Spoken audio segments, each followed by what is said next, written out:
Eddie Van Halen here, telling you, keep playing, man. Gotta keep playing. It's the only thing there is. Music, man. Keep playing. All right? I'm gonna come looking for you if you don't. Yay!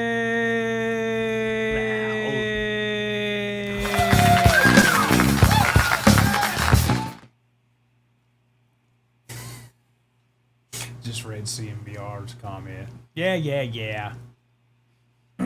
What's up, everybody? Welcome to the Guitarsenal on September 16th, 2025. John is running late. Something about some kind of special coffee. Stoya the Destroyer, I don't know. So here we are. So for now, for probably the next 10 minutes or so, it's me and Gentile Jimmy. And as we know, I had a dual new guitar day over the weekend, so we'll be discussing one of the two, going over some specs and my opinion and answering questions and all that kind of stuff. And then, you know, it's pretty much free for all after that. You know how these shows go. So, guess we'll get started and say hey to everybody. This here. First one in is Ryan telling everybody the chat is now open to everybody. Good to know. Hi, Ryan. Cucumber with Charvel. But it's a Jackson. Because they're no different. And then we got Gentile Jimmy. Ibanez. I always have to be the voice of dissent and Right. contradictory. Where's your Opinions. Where's your Zyklon Blue Charbonez, man? And then Earl Coli, sire. Whatever you say, sire. I wonder if anybody's gonna get that. Somebody eventually will. Earl Coli, what are we drinking? We're getting hopped up on energy drinks and contaminated tap water. Again. I think I got 2 duck stones. What's up, Darren? Channel member, Darboard. Darren, good to see you, buddy. There he is. There's Chuck C. What's going on, brother? Chuck got him a nice deal on a Chuck C71. Is that who that is? Adrian Smith Jackson. It's pretty sweet. Jimmy, I don't know if that's your internet screwing up or mine. One of the two. It could go either way. Well, I don't know. I don't know if I really trust that little. Well, now I got full bars. It went from none to all.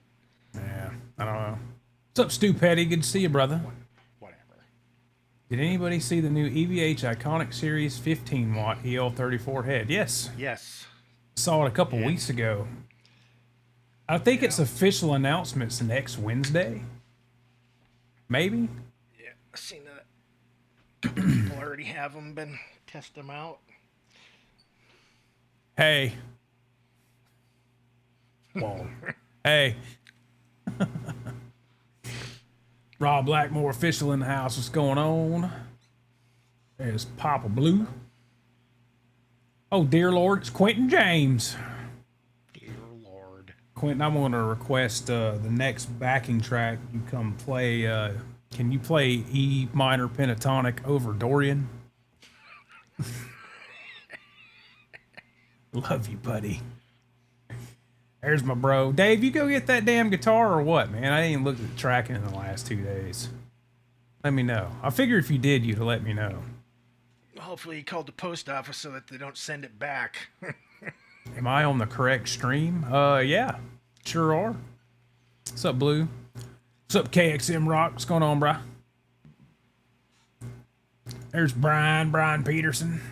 Halo. Bradley Wood in the house. What's going on, Bradley Wood? There's Can't Drive 55. My fellow Utes. The two Utes. Wayne McConnell. What's going on? And then David Douglas, which I assume is Davester, Dave, some Dave dude. Pretty sure. With his nice fancy writing on there. He's fancy. Spinal Tap 2, the 111K ohm Seymour Duncan. Hope somebody calls him out on that crap. Yeah, that's right. John's Coffee is a special Vietnamese blend. Hand mixed. Dan, are you really going to make me do this tonight?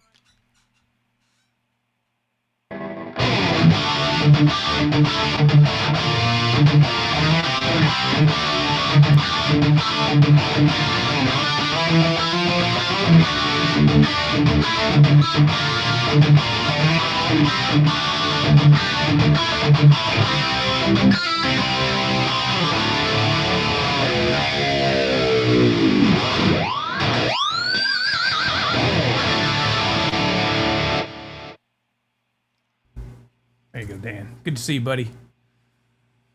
Hey, look, there's Maddie singing Gresh, Gresh, Gresh.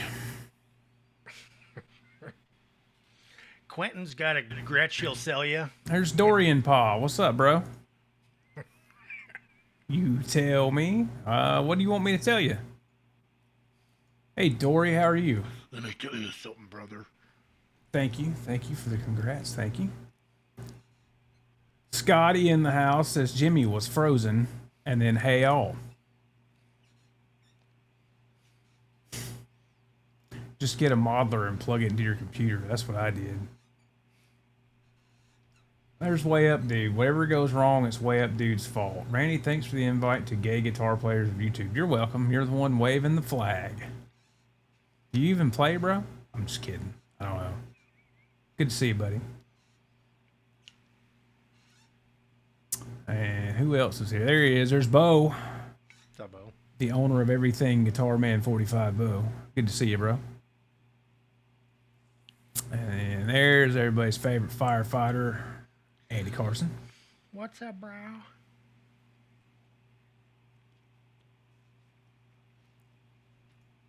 You're welcome. Quantum Epic in the house. Good to see you. Quentin still hasn't sold his Crash because nobody wants that fucking thing. Who else is here? Scotty says the Impero 2 stage is $100 off on Sweetwater right now. Oh, I guess I should have waited a month and a half to buy it. Oh well.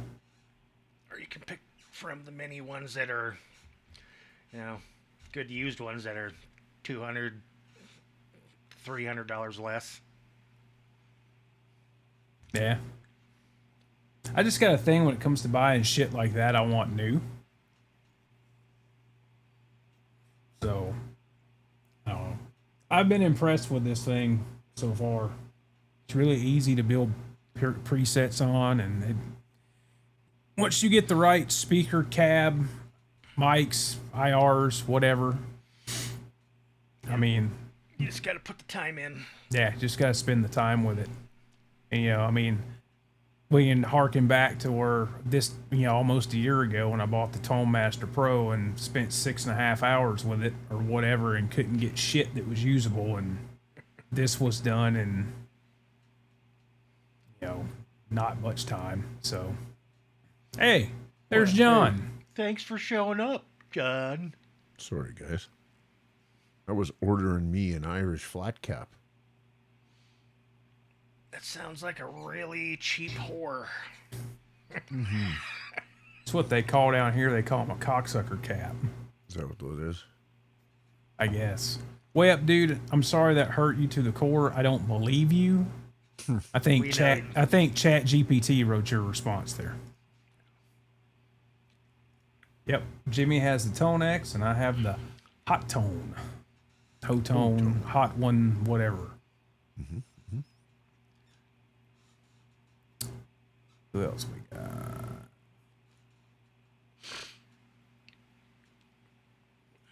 Dorian Pa said, just bought Earl the Corley. I'm drinking my kicking horse. Quilter Elevate, the digital anti-modeler. Maybe. Gene Spliced in the house. What's going on, Gene? Spliced. Gene. Earl Coli says, howdy, John. Howdy, brother. Searching for tones here. Hey, brother. Fly by the seat of your blown out boxers. Uh-huh. If you haven't heard of the Quilter Elevate, look it up. Okay. I think that's Don't the care. one I was confusing with the Hotone. The quilter Maybe. thing. Or was that the new X? I don't know. No, it I was haven't the heard quilter, of I it. think. Hey, Scotty, it was good having you on the other night, man. Nice playing. Yep. Terry M in the house. How about you play Slayer, Slipknot, Pink Floyd, or Sabbath? Yep, maybe on Thursday or Saturday.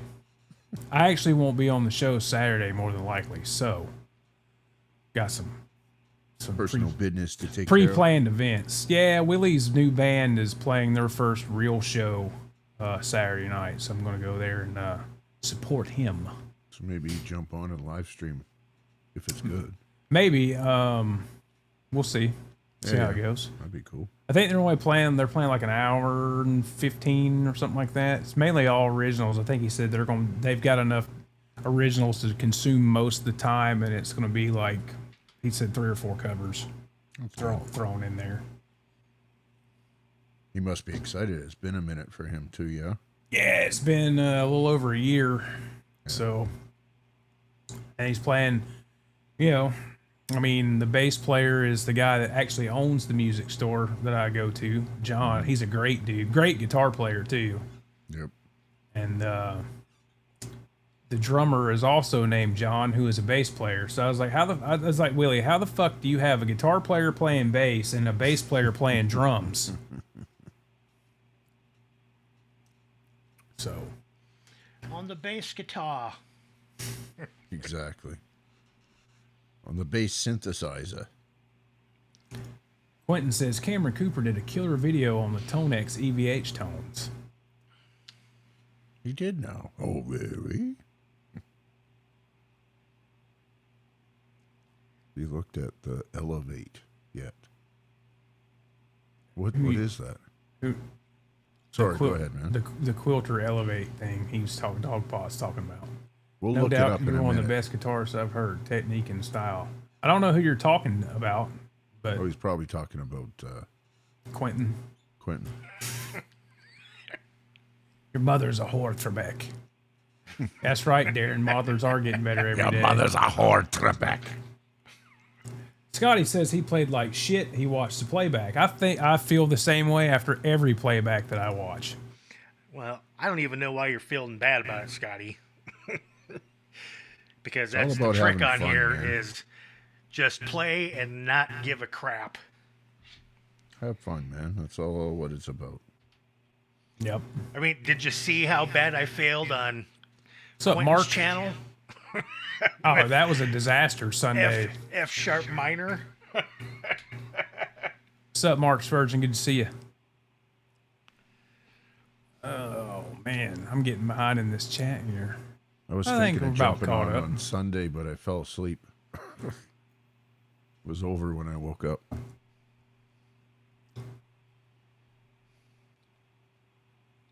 When you guys play, you play really good. Yep, thank you.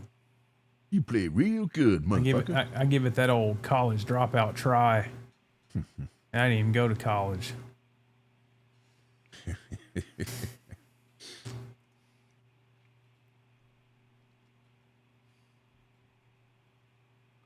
All right. Well, I guess so. We'll move on to the old topic of the evenings. We're caught up in the chat.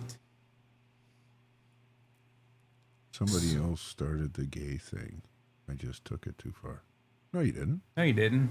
That's Oh, good, man. Look, dude. With the three of us, that's impossible. We're in a constant state of censorship when we're live. Just put it that way. Yeah. I don't care if you follow me on the Instagram. You want to send me anything just completely outrageous and wrong, I'll watch it and probably laugh. Mm-hmm. So, topic of the evening. We're the unoffendables. Pretty much. Topic of the evening, as we know, well, most of us know, Wednesday last week, Jackson decided to release the Pro Origins series. And we know what a sucker I am for anything 80s Jackson or Charvel shred guitars. Those bastards. How dare they put out something that appeals to people? Those sons of bitches, they I knew. didn't really get the Jackson thing. Definitely the Charvel thing from you. But They knew.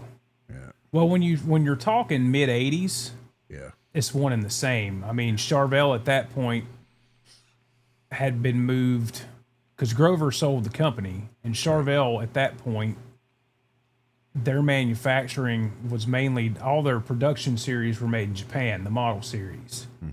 So anything that was a Strat head or kind of off the wall was U.S. custom shop, and then the U.S. made production guitars for the U.S. were Jacksons.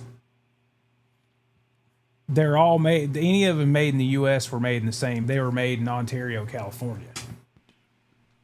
So this is just Ontario as a province is on the other side of the country. this is just as much a Charvel as it is a Jackson. So Right. except for the neck thickness.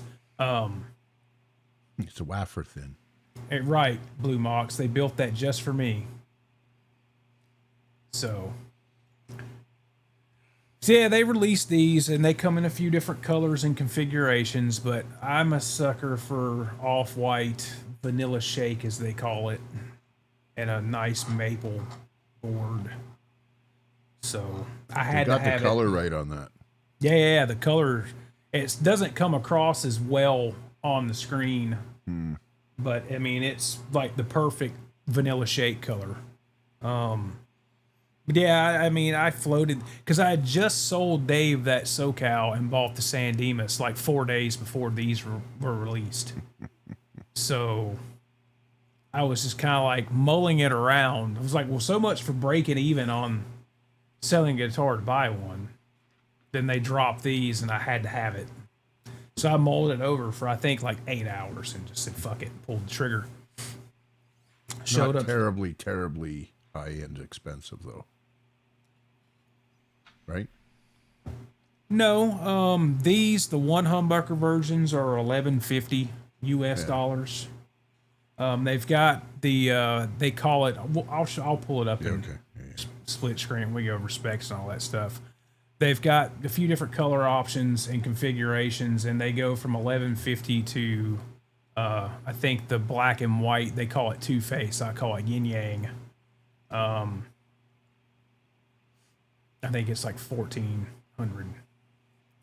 But it's only like the second run of guitars that Jackson has made in the Mexico factory. There usually have been like Indonesia and Korea and China.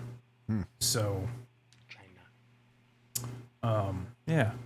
Looks like the Kramer 84. Yeah, well, Kramer 84 wouldn't exist without these. Yep. No slanted pickup. So, Bullshit. there's that.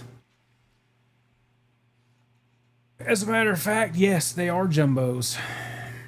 They're almost But, as tall as the neck is thick. Yeah. Cakes and Rocks is 1170. This was 1149. It does have a small neck. I actually brought the micrometer home and measured it a couple hours ago. So I'll tell you the thickness on there. So yeah, we'll go ahead and do the old full screen thing. I showed it Saturday night. You played But- it very well Saturday night. Here it is. The good old classic pointy headstock. Vanilla shake. Yeah, you can kind of see how it's off-white.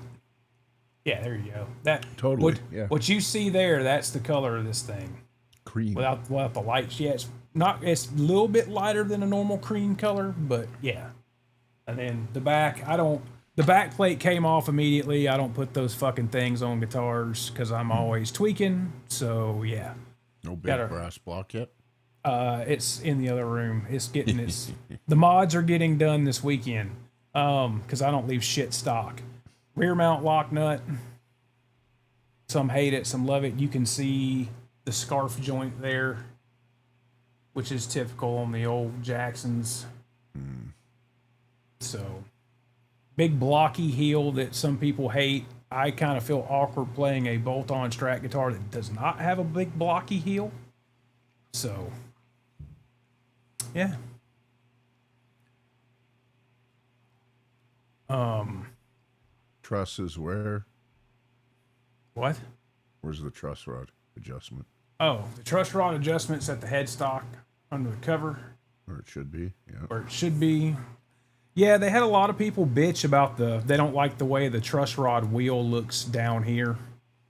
So to keep it 80s, they just put it at the headstock. Unlike my Charvels that I have to take the neck off of. Why are you asking questions that you already know the fucking answer to in the chat? Really? I'm trying to contribute. Is that a neck through? No. One piece neck? Yeah, I'm not a neck through person. I like bolt-ons. Yep. How it is. What's up, Kevin? What's going on, bro? I like the functionality of the truss rod wheel. The wheel. So, I'll get there. So, I'm going to do this. We'll go over the old specifications. That there. And I was nice enough to pull up the exact guitar. So is that more true color there? Yeah, I mean, it's pretty identical there. So, as you can see, this is the vanilla shake. Maple neck, maple fretboard, alder body. This thing weighs pretty much right around 8 pounds on the dot. It is a 12 to 16 inch compound radius maple fingerboard with large black dot inlays, 22 jumbo frets, a top mounted Floyd Rose 1000 series double locking tremolo. This is the one volume. They have volume and tone in the features because some models do have a tone knob if they have a neck pickup. Bolt-on maple neck with graphite reinforcement and tilt-back 6-in-line black headstock. This is one thing that a lot of people were excited about was the custom voice reissue of the Jackson J90C bridge pickup. And if you get one with the neck pickup, it's a reissue of the old Jackson J50. So, and it does come with a shitty gig bag. So, there's that. And I will say that Floyd has done something with their 1000 series because the fine tuners on this guitar are nowhere near as gritty as previous 1000 series. So, I mean, it's the poly paint job, gloss finish, alder body, San Dimas shape, which is what they call the Strat body. It's not a soloist or a dinky. Electronics in this is a Jackson J90C, 1 volume 5 on a 500K pot. Ain't no switching. It's right-handed, obviously. It's the Pro Origin series, blah, blah, blah. 1985 San Dimas, which technically, if you want to be historically accurate, they should have called this the 1987. But because 85 and 86 would have had Kahlers. 87 is when they started doing Floyd / JT6. But they had to be the key to the whole Floyd thing back then is Kramer had the rights to Floyd Rose, right? So if you were to want a Jackson or a Charvel or a fucking Fender or whatever, and you wanted a Floyd, either you had to supply it yourself when you filled out the custom order form, or the store that you were ordering the guitar through had to supply it because they legally couldn't put it on there from their own supply due to Kramer and having the exclusive rights to Floyd Rose at the time. So, and then Fender got it around 1990, and that's when you really saw all the El Cheapo pot metal license trims come out in the 90s, is because Fender had the exclusive rights to Floyd Rose. Let's back to the specs. Hardware, it's a R3 locking nut, black hardware, Floyd 1000, nice black metal dome knob. Comes stock with 9 to 42 gauge strings, regular old strap buttons, Jackson branded tuners, which I believe are probably Godo. They look like Godot and they kind of feel like Godot. Does have the black plastic pickup cover. Jumbo frets, 25 half-inch scale. I mean, it's kind of a bare bones thing, right? Mm-hmm. So your neck, what I thought was cool they did with the necks is they they say it's a natural satin finish. That means it's got a thin layer of satin poly over it. Compound radius, got the graphite reinforcement and the scarf joint in the neck construction. Maple, obviously, it's their speed neck. So it's like super thin, very, very thin C. Like I said, R3 nut, black dots, dual action truss rod, yada, yada, yada. So, oh, hey, Jimmy. Hey, Jimmy. Hey. What's really cool about this is they did, before they satin polyed it, they used, you can see it's kind of got that yellowed look to the neck. They did give it a little rub down with the aged oil to make it look like the old yellowed ambered necks of the 80s. All of my Japanese Charvels and my USA wild card have the yellow tint to the neck, but they did that on these so it doesn't have a big bright white fresh clean maple neck, which I like the yellowed looking necks on stuff like this. 100%. I think it looks great. Out of the box, the fretwork is really good. I know Fender Mexico's QC's been kind of hit and miss the last 4, 5, 6 years. So first thing I did was I looked at made sure nothing was broken during shipping because it was FedEx. I checked the fretwork. Fretwork's great. The neck edges are rolled. Fretboard edges are rolled really well. As in, it's a good job, or they're rolled heavily? They're not. I wouldn't say they're lightly rolled, but I wouldn't say they're heavily rolled. They're just rolled just right, especially with how thin a neck this is. But out of the box, it was okay. You know, I'm not one of those people that go, "Oh, my brand new guitar needed a setup right out of the box. I can't fucking believe that." I know it's going to have to be set up to what I like, you know. And there's people out there that don't get that. Guitar is nasty. Thank you. No. A dime bucker in it? So I tuned it up just to see where everything was at. Fender in Mexico never, I've noticed this on the EVHs and shit too, with these rear mount locking nuts. The two hold down bolts, screws, whatever you want to call them, back in the back are never tight. So That's what she said. I checked those immediately, and I got about 1/2 to 3/4 of a turn on both of them to snug it up.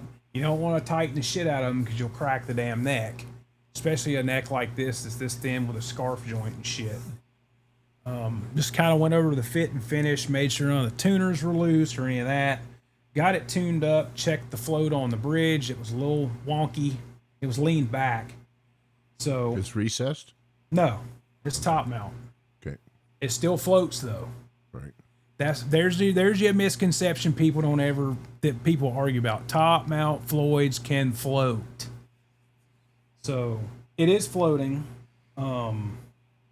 So I leveled the bridge out, and the action was about 2.5 millimeter on the low E, and it was pretty much 2.5 all the way across from E on both E's, which to me, some people like that. I think that's too high. So for Saturday, just in the time I had between getting this and getting it ready to play for the show, I just dropped it down to about 2 millimeter. Got the float good, stretched the strings in so it would stay in tune using the bar, and I played it. I've since lowered the action down to where I like it, which is about 1 3/4 on both E's, closer to 1.5 on the high E. And man, this thing is just stupid fast playing now. When you say 1.5, do you mean like 15 millimeters? 1.5 millimeter. Okay. See, you 15 millimeters. you got one of these things right here called this StewMac Action Gauge. And yeah, you put it on. I just check it at the 12th. Yeah. And my low E is right at the 1 3/4, and my high E is right at just above 1.5. So probably 1.6 millimeter. And yeah, man, it's flat. I didn't have to touch the truss rod. The neck is almost completely straight. There's very, very little relief in the neck. And man, this thing just, I really love this guitar. I didn't, I had high hopes, but I didn't have high hopes because of my experience with the guitars I've gotten out of Fender Mexico. And I do not regret this at all. I fucking love the way this thing plays. That's awesome, buddy. Now, the J90C is a ceramic magnet pickup. It was kind of like in between a Super Distortion and a Duncan Distortion back in the day. And it just has that high-end ice pick that most ceramic magnet pickups in that vein have, which is not my thing. I like a little bit warmer. I don't need just the razor blade cut playing speed metal or something with it, right? So I am changing the pickup, and the pickup will be here Thursday. I'm going to put the DiMarzio Breed, now that they're back on the menu, instead of being a custom shop option only. I paid Banjo Mike's a little visit, and I'm going to put a DiMarzio Breed in the bridge. And mod-wise, I mean, that's it, really. I'm going to put the 42 millimeter brass block on it, and that's pretty much all I'm going to do to it, because I just really like this guitar, man. Not going to change any knobs or anything? No. If it had chrome hardware, I would probably put a brass knob on it. But with it having all black, I'm not going to put the titanium silver screws and shit in it. I will put titanium blocks in it, string lock blocks. But they make those in black titanium, so they'll be black. What's up, brother? Nice to see you. What's up, Jade Guitars? And you're going to stick with the 1000? Eventually, I may put a black original Floyd on there, but they're kind of hard to get right now. With the whole transition from Schaller to Fender or Floyd USA, pretty much any of the originals now they're kind of getting hard to come by. So Quentin, they're nickel frets. I'm not a stainless steel fret fan. And I know people act like I'm an idiot, but I have my reasons. You play what you like, man. Yeah. If you have enough guitars, you don't have to worry about them wearing out. So, yeah, I might down the road put a original Floyd on it. Like I said, they've done something over there in Korea to change these Floyd 1000s. This one feels really good. I had an extra black German Floyd bar because the stock bar, I like my bars loose. I don't like them locked. I like them to be able to flop around. I wonder why. I wonder who inspired you to like it like that. King Edward. But the 1000 series bars, the end of the bar that goes into the trim is a little bit thicker than the German bars. And when you leave them loose, a lot of times they'll make a scraping, loud fucking scraping noise. And push-ins are okay, whatever. But the German arms are a little bit thinner where they go in, but the collar's the same. So I'll swap them to a German arm and it's quiet. There's no loud nail on chalkboard squawking, rubbing noise. That's good. So You ever get those ones where they're just tight enough and you pull them out and they go... Sometimes. But then when you go to move them again, they go... Yep.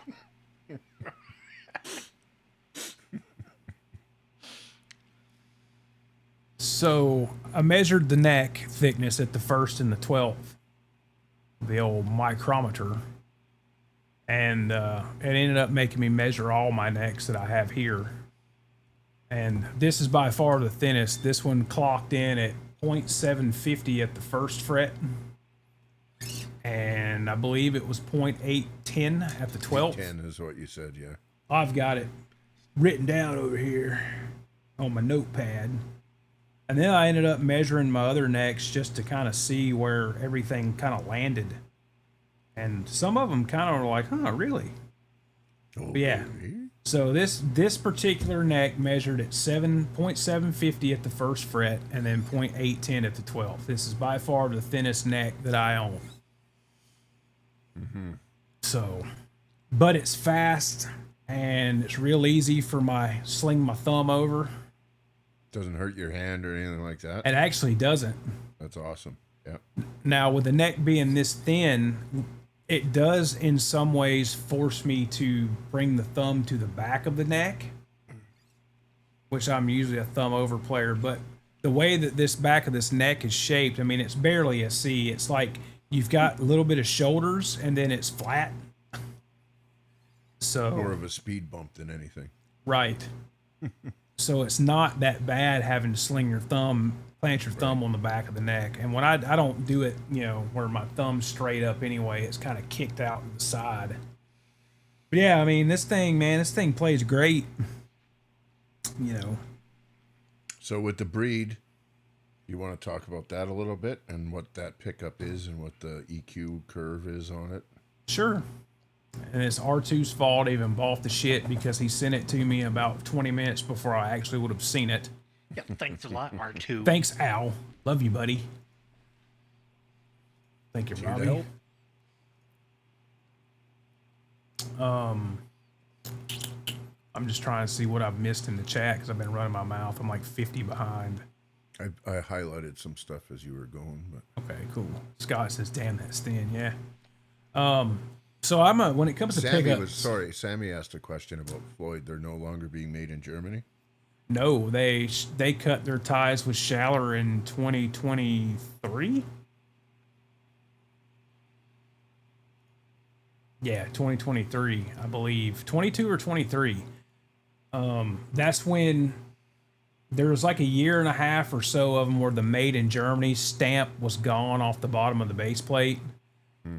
They still say that those were made by Schaller in Germany. Who really knows? I don't. I have like 2 of them and they feel like just like the Schaller made ones. You But, have 2 US made ones. No, I don't have any of the new USA made ones. The USA made ones have CNC'd saddles and the blocks, the top corners of the string locking blocks are rounded. Yeah. So they won't, I think they'll fit the older style trims, but these old style square blocks won't fit those saddles anymore. So they're reverse compatible, but yeah, they sent an email out like a couple weeks ago saying that they've got, I think, chrome's available and maybe nickel finish is available now, but they're still working on the black, the flat black, the gold, the rainbow, and all that kind of stuff. But yeah, I think the saddles are being made in North Carolina. I know AP International that owns Floyd Rose is in Florida, so I think they're making parts of it in Florida and parts of it in North Carolina. So, fuck you, Dave. At least he can see the ones on his because he actually has it. Exactly. So, back to the pickup. We know I'm an Alnico 5 guy. I like warmer pickups. I like higher output, but I also like warm with more low end and low mid push and some cut treble. And I've never played a breed. I've always been curious about the breed. If you look at the EQ curve and the output of the breed, and if for those who don't know, the breed is a Steve Vai pickup. It was actually developed when they were developing the Evolutions back in the early 90s. Evo was the guitar that the Evolutions were demoed in, and Pogo was the guitar that the Breeds were demoed in. So the Breeds were originally going to be called Pogo. I'm glad they didn't call them Pogo. But Fun fact, I did run a Breed for a couple of years back in the 90s. But the Breed, if just by going off the EQ charts, it's EQ'd pretty similar to. It's in that same kind of vein as EQ wise. It's like the AT1, the Tone Zone. It's got a higher bass and low mid frequency, little chop treble action. But output wise, it's in between a Tone Zone and an AT1. It's like 352 millivolts. Nope, that's a Norton 356. Oh, I'm sorry. Get I was it off right, for it. God My damn bad. it, Randy. So 356 millivolt output. The AT1's 320 something, and the Tone Zone's like 376, 375. Jimmy knows exactly, I'm sure. I was going to say, Jimmy, do you care to 375 correct on the his... Tone Zone, 321 on the AT1. There you go. So I kind of wanted to hit in the middle of that output wise, because I like the way the AT1 responds to the pick attack. And I guess, well, the AT1's actually got a higher bass frequency response than the Tone Zone, but I think it's more chopped in the treble and the high mid. Anyway, I just said, fuck it, I want to give it a shot. And I talked to Steve-O about it. Why not? And Steve-O said, basically think of it as taking Evolution, but put an A5 in it instead of a double thick ceramic magnet. Breed's He an goes- A2, isn't it? What? The Breed is A2, isn't it? No. A5. Breed's an A5.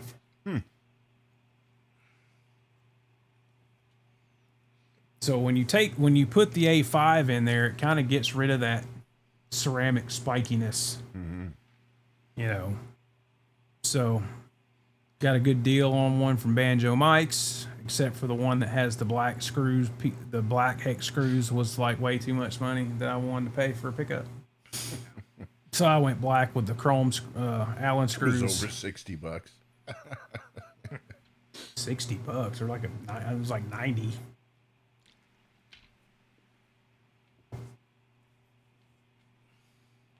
I played it smart, man. I put it in my watch list until I got my targeted offer. No, I know how to work eBay and Reverb. So the Breed's supposed to be here Thursday. So Friday night, I will more than likely actually put my 9 to 46 gauge strings on, swap the pickup, put the 42 millimeter block on it, and then reset the fucking thing up. Oh, and noiseless springs, black noiseless springs, and I will probably drop this down to just 2 springs from 3 because these 3 springs on here are kind of tight. So I like the black, not the FU tone, the actual Floyd black springs. So Yeah, there's some things you just don't want to overpay for, and then don't overpay for springs from FU tone. yeah, I mean, you can get the black actual Floyd springs on Amazon. They're like $18, something like that. Really? 15 So bucks. On eBay, the Godo black springs are like $9 for 3. I think they're 15 bucks for the Floyd Rose ones. I should know. I just bought a set for the blue guitar, but I don't remember what I paid for it. That was a couple months ago. And I think I bought it from Stu Mac when I bought the block and some other shit. So, but yeah, man, if you get a chance to try one of these out or you want one, I've had good luck with mine. I mean, it's going to be your typical thing. You're going to take it out of the box and you're going to have to set it up. But it would pass Phil McKnight's pantyhose test. They're not razor blades. So does he wear the pantyhose when he does that test? He puts it over his hand and goes down the edge of the fretboard. Then runs it between his legs. And smells it afterwards. Darboard has a question. I've got my thoughts on. What do you think about Fishman Fluence class? I don't. I've tried the Fluence Moderns, the Classics, and somebody's signature set. I don't remember whose, but I hated all of them. Yeah, I had the classic set, and I couldn't get it out of the guitar fast enough. Yeah, just no. And it was like the Moderns were probably the best sounding ones I tried, if you want to call it that. But you know, they've got the active and then the Alnico voicing, and the Alnico voicing or passive voicing, whatever the fuck they call it. It sounded just like the active voicing, but with a fuck ton of bass. Mm-hmm. And it's like, okay, yeah, no. I didn't get on with them at all. I think the guys that are like hardcore metal and like guys like Devin Townsend who have like wall of sound. Yeah, well, Devin Townsend's got his own signature set. Yeah. But as a rock player, yeah. Yeah, miss all the bits that you like about it. For me, classic pickups. If I was, yeah, they don't. I don't know. They don't. The classics don't sound classic to me. No. So, if I was gonna roll EMG, I mean, or actives, it would be EMG, and I much prefer the 85 in the bridge over the 81. But the 85 is what? Alnico. So, instead of ceramic. So that's kind of, I'm not an active pickup person. I've tried them. I've had guitars with EMGs. I've had 2 ESPs with Fishmans, and they're not my thing. Nope. If there was a way they could figure out the volume roll off, which sounds like shit with active pickups, then I might be more apt to stick with them. Yep. I mean, I like the way that, you know, I've got 85s, EMG 85s in that Carvin, and they're great when the volume pots all the way up, but the moment you try to roll the volume back, it just goes to shit. It's like, Yep. yeah, it's not working. Right. They sound monstrous in Ryan's Transtram guitars. Well, that's an 85 and an 89. I'm not sure. Pretty sure is what I know. The GL22, I'm pretty sure is an 85 and 89 because Ed didn't like the 81. Mm-hmm. Yeah, Satchel uses those things, but they're not my thing. Yeah, I put them in, and I think I was running the Helix at the time, and I was ready to eat a bullet. Yeah. Between the Helix and those pickups, I was like, no, kill me now. Yeah, they're sold out everywhere right now, Bo. Oh yeah, that's the other thing I was going to do. I was going to bring up the your other finish options. So there's the whole lineup right there, -1. You've got like the Jack Butler vibe, Candy Apple Red. Mm-hmm. Although the switching's the Dweezil switching, where you have a volume knob, then a 3-way, and then the tone knob, whereas the Jack Butler is just a volume and a 3-way. But you get it in red or black or actual white. And then the single hums, you have black with a rosewood board or the vanilla shake with the maple board. And then, where's the other one? I probably won't have to go through all this crap. Pro Origins. Oh, perfect. Page not found.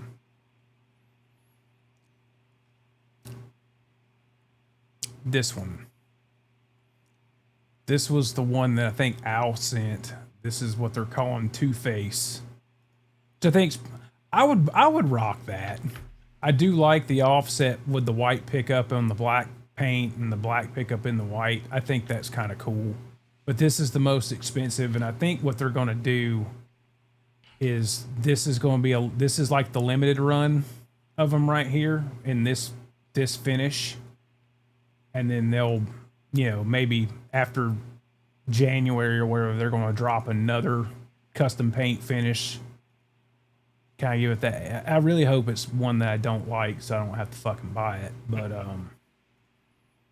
yeah, So, but yeah, that's the one that's the most expensive one. That's the $1,400 one's that pickup. And like I said, you get the J90C and then the J50 in the neck. Yeah. I think it's pretty cool. And then, like I said, you know, they're doing these, the double humbucker ones. You get black. It looks black. And then this thing, I think is this candy apple red one, sold out like immediately everywhere. And it's the Jack Butler thing, I'm sure. Jack Butler. You know, Jackson did a Jack Butler model back in 2020. They did the San Dimas 22JB, which was right. It was the metal flake candy apple red, the right control out, chrome hardware with the black bar.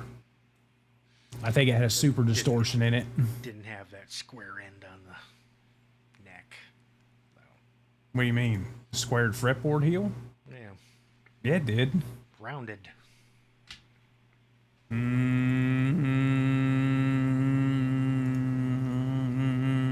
don't think it was square. I think it was square. I'll watch the movie tonight. Jimmy said, I'll watch the movie tonight. You only got to watch the end. So, yeah, I would definitely recommend it. I'll ask Willie. He put the fucking thing back together on set.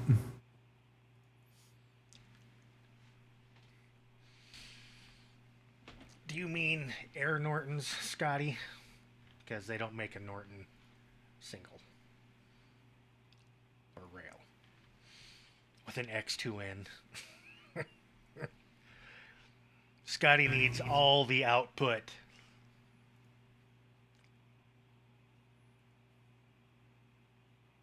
All the output.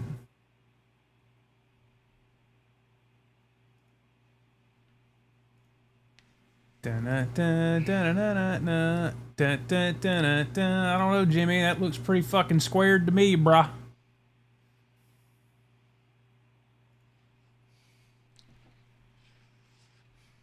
Yeah, that's 100% a squared fretboard heel. And I don't know if she's like, damn, that white boy can play. Yeah. Squared.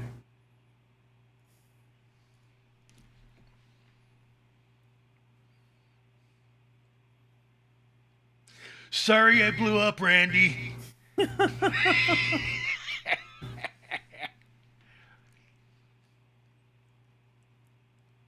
Sammy says he likes the red one. Yeah, that's what I call it, the yin yang. And then I'm like, a two-face. They should have just called it yin yang. Ebony and ivory, living in... Get you some Model 2 vibes going on, Dave.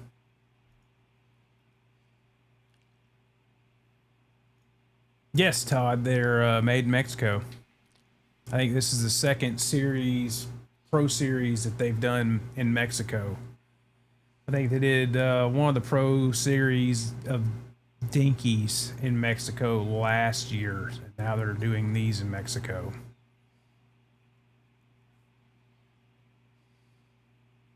The Polka Dot V, that's the Phil Dimmel from formerly of Machine Head. And a little, he filled in there with a little known band called Slayer. And you're talking about that, Scott?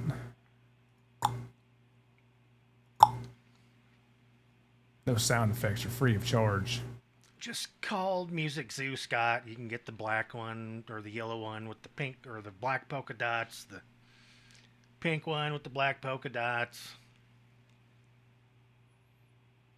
Yeah, that's the Phil Dimmel signature B. This is the second time they've released that, by the way. They did one probably 10 years or so ago. Do you think the Two-Face is kind of like Warren's crossed swords, but not? Not really. No. Did Warren play with a any guitar with an actual full-size humbucker in the neck? Not that I remember.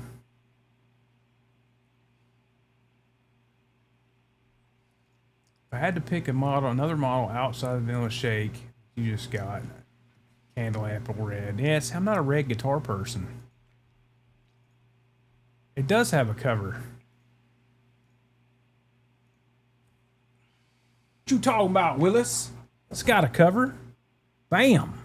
Bam. See? Cover. Bam. It looks like duct tape.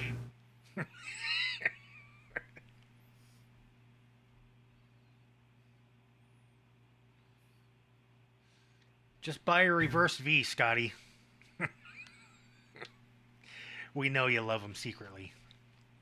Bo said Vi played through a Carbon XB100 on that. No, Ralph Macchio didn't play any guitar. Ralph Macchio's parts were actually done by Ry Cooder. Cooter. And then I don't remember if Vi, who did the whole Eugene's trick bag thing? I don't think that was Ry Cooder. I don't think it was Vi either.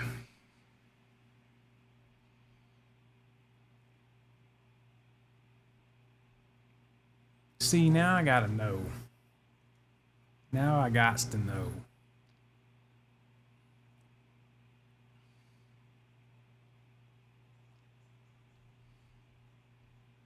Trick bag.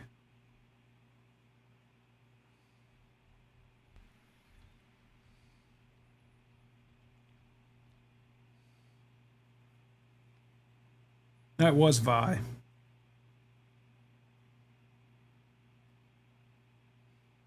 Okay. So Wikipedia says that the guitar dual part, pretty much all the blues stuff and the slide stuff and all that shit was Ry Cooder.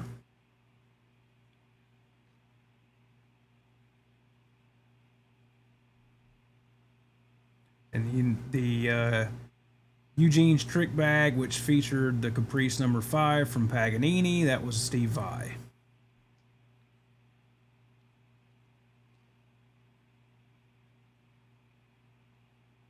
So, there you go.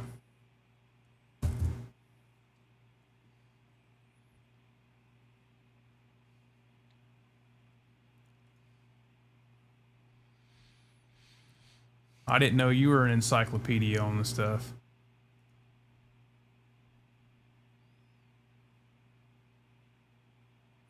Yep, Arlen Roth was the musical director for the film.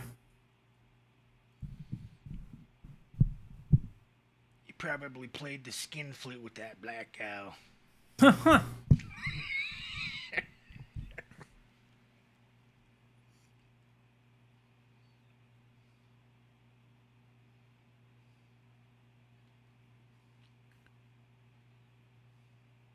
I don't know. I'll ask Willie.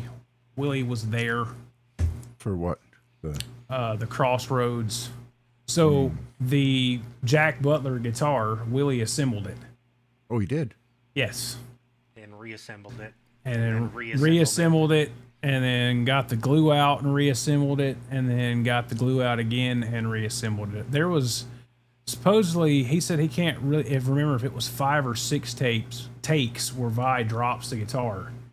Because it went from just kind of dropping it, and it's like, that's not really it, to him just fucking slamming it down and busting the headstock off. And he said one of like 3rd or 4th take, he split the body in half. And if you see pictures of it now, because it's in one of the Hard Rock cafes, I think it's in Houston, you can see where the body's been split. No, I wasn't making West Coast Sea Logs. That was what take was actually used, and if you can, blow up a still image and actually see, any kind of body repair, or is Willie that good that he made it all go away? Well, the logo on the headstock was originally not taped over. And supposedly, from what he told me, and he told me this like fucking 5 years ago. So when the second drop is when the headstock broke off and it split the paint up across the logo, and he didn't have paint to repaint to touch the headstock up, so he just put fucking black gaffer tape over it. He said that was not, the tape was not there because he was starting to work with Ibanez or Performance or any of that shit. He said it was simply just because of how the headstock fucking snapped off when it hit the floor. And it was glued on, and it was like glued on that night, and it had to be back on set at like 8 a.m. the next morning. So, black gaffer tape just to add to it. So, I'll have to ask him again Saturday. Like, give me the details. My pal Anthony wants to hear them. So, yeah, I do know that you can see now where the body was split and all that shit. But yeah, I think where the headstock broke, the truss rod cover hides part of it, and then the tape over the headstock was pretty much for the rest of it.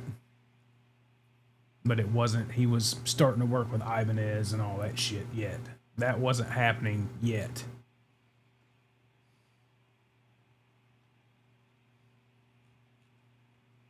But that was a whole, like, they filmed, from what, if I remember right, from what he had told me, that they pretty much filmed most of like the playing scenes, and the thing that had to be refilmed over and over again was him throwing the guitar down. Sure.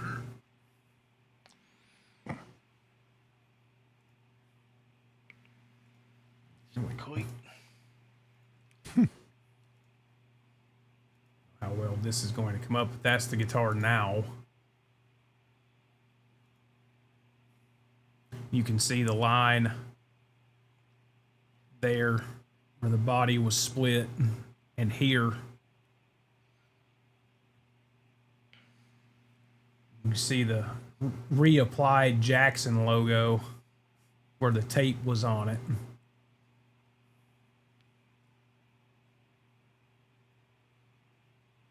So, some dude that works for Guitar World went through like this whole big thing of tracking that guitar down some years ago and wrote a bunch of articles on it. What's up, Kurt? I have a question for you, completely off topic and at a left field. Uh-huh. Where's the 5150 Kramer that Ed played on Live Without a Net? You know where it's at. No, I don't. I'm asking you. Well, it's at 5150, locked in a vault. Oh, okay.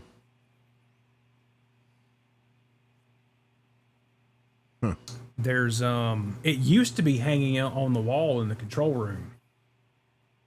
I thought for some reason it was at a fucking Hard Rock or some bullshit like that. No. No. Now, the Frankie was at the Met Gala, and then the real one was in the Smithsonian for like a month. And then it's been replaced with one of the Fender replicas. But no, Wolfgang has all that stuff. He's got all that shit, and all of those guitars that were the main players are in a vault, locked up. I wonder if anybody's on the property. Asked him about the amp. Who knows?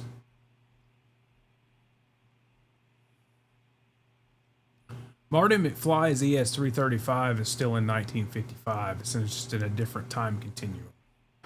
even though it didn't exist in 1955. Yeah, Rob Johnson does have the. Rob Johnson's got the absolute closest replica of the 5150 that ever existed. Why is that? You ain't seen the new one he's done? No. The Da I've been Vinci. so fucking busy, guys. Da Vinci. No. Since we don't name these painters by their real names. He did a 1988 era replica. Monsters of Rock tour. Yeah, OU812 era replica. And it's like fucking dead nuts. The beans. Yeah, I mean, when you see pictures of Rob's newest replica next to pictures of the guitar in 1988, I mean, Da Vinci did I don't know, he went like many sleepless nights and shit working on that thing for months. Wow. But it's fucking down to the Kurt will tell you. Dahlbeck Fuck painted Walt it. Dahlbeck. You know what? That's the you know what the last thing Walt Dahlbeck said to me was, He "Fuck complimented you, didn't he? Fuck you." That's the last thing Walt ever said to me. I thought he complimented you. No, he told me, "Fuck you." That was it. I'm done with you. Some people feel that way about me, and I'm just all broke up about it in a parallel universe. You seem that way. You seem pretty Yeah. fucking actually shattered. Yeah, I can't take it. Can't take it. So, No, I don't know what it is. I've been watching some yeah, some there of the you go. OU812 live shows and just seeing him with that guitar. It's like, God damn, that thing was cool for what it was, man. Yeah, took him over a year to do it, and that was just the body. That dude is something else when it comes to those replicas, for sure. I take it we're not talking about the cake guy. No, fuck that guy. I thought you said Da Vinci, so I thought. Well, Da Vinci didn't make cakes. Exactly. No, the cake decorator's Kurt's buddy. Right. Yeah. Kurt loves that guy. So, I mean, really, like, the top two code-named Van Halen replica painters, it's the Kid and Da Vinci. The Kid was Nesdal's painter. Actually, the Kid's who did my 84 replica that I won on, well, that Wall of Cries won and gifted to me, traded me, whatever the fuck, from under the bus. But the Kid painted that. Whatever cover-up story you want to apply to this. How the giveaway that Kurt rigged. The other thing I noticed, are we still like balls deep in your stuff, or are we just No, we're meandering? good, man. I mean, I think I've covered what needs to be covered on The that. other thing I noticed it's a one is- knob, one pickup Floyd guitar. Yeah. What else you need to know? Other than it's fucking awesome. On the OU812 live stuff, how fucking clean he was playing. Oh yeah, dude. Yet he'd pull those screams out of that thing like nothing else. It's like, fuck me.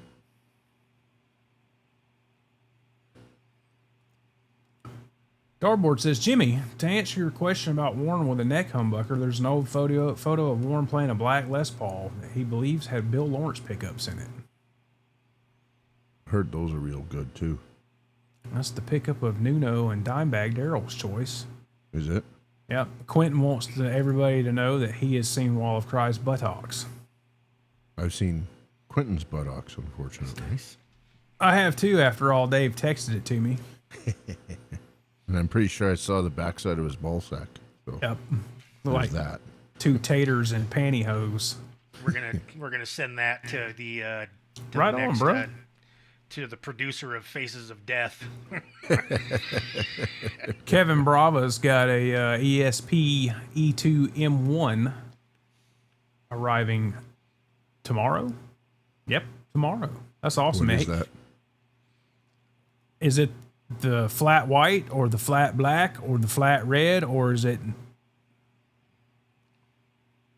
Kevin's actually got some cool shit, man. He's got a lot of cool amps and shit. A lot of cool gear, man. Did you see the ESP that Music Zoo has in they call it the Lynch Burst?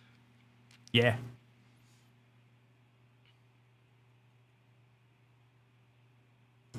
Dave, get the made in Mexico one. The only difference is, really, I mean, the paint on the Mexican one's pearl white, but it doesn't have the lavender hue that the U.S. ones do. They both have 21 frets, which is why I don't fucking own one.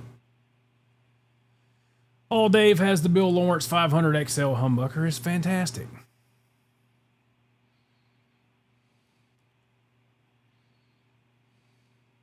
Yeah, that'd be known as the Kramer ad guitar. Each Kramer's picture, yeah. That's Fucking hell. That's the Walker body Kramer ad guitar.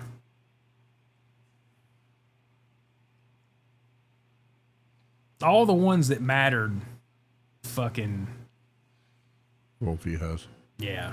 That's Well, good. I mean, he did play the ad guitar live. He didn't take the Frankie to South America on the Diver Down tour. He took the Kramer ad guitar, and he did play it like on the last leg of the U.S. Diver Down tour as well. Like when he broke his fucking wrist and was playing with his wrist all wrapped up, he I played the didn't know ad. he broke his wrist.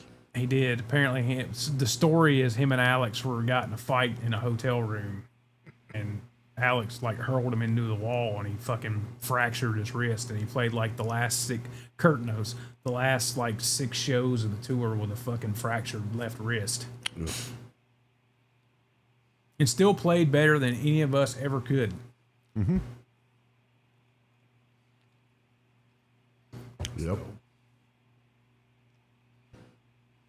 Dave says, unfortunately, I do not play anything that needs a wiggle stick. I wish I did, so I like that it's a hardtail. Those Jakey Lees have really narrow necks. They have small necks. Which, I mean, the real one, the original, the real deal Whitey was a 70s Fender Strat that his buddy that worked at Charvel cut the headstock down and all that shit. So, and he didn't even ask him to do that. They were just going to paint it that pearl white and do the odd pickup configuration. And got him back with the neck brace. Right.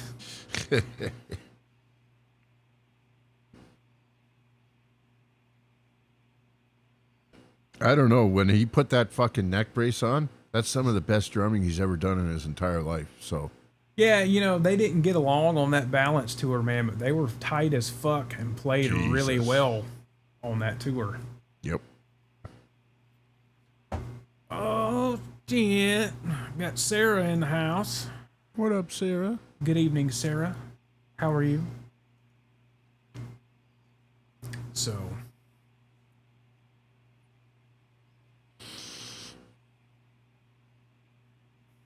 Jimmy, what's new in your world, bud? What you building on now? I've got another body coming. From Pearl? From Madam Pearl's in Saigon. This one's a solid, it's a one-piece maple body. 26 pounds. 472 pounds. Perfect. Kevin said he got the white M1. That's killer. Right on. I've looked at those.